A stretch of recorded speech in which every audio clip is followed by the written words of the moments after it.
Since May 2009, it's possible to use maximum 8 billion euros for energy efficiency measures and renewable initiatives, in particular for residential housings, within the European Union with structural fund money. That means, for instance, for France, a share of 320 million euros.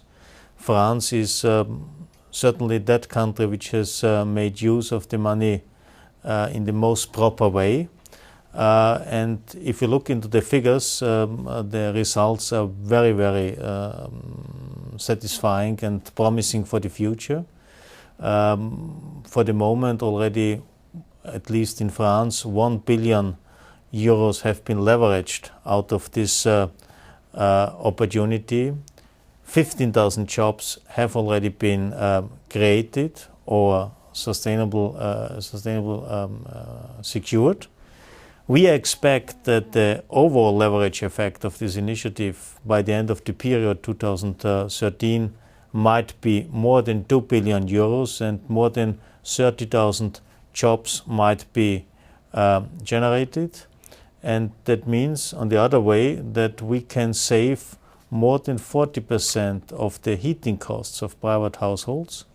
And for the moment, more than 100,000 households have already benefited. So altogether, if you take these figures, I think this is a big success and is, on the other hand, responsibility for us to continue even in the next financial period on this way with an even more amount of money dedicated to that issue.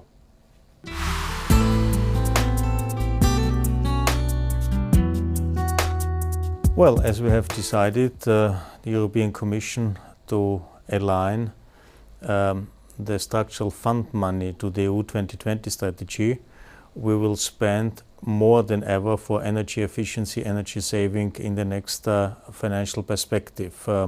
Because one of the main targets of the EU 2020 strategy is to increase the portion of renewables by the end of 2020 to 20% of the overall energy production. And it means we have to invest in this sector and this area, knowing, for instance, that nearly 80% of the CO2 emission takes place in cities. More than 40% all of these emissions happen in private houses.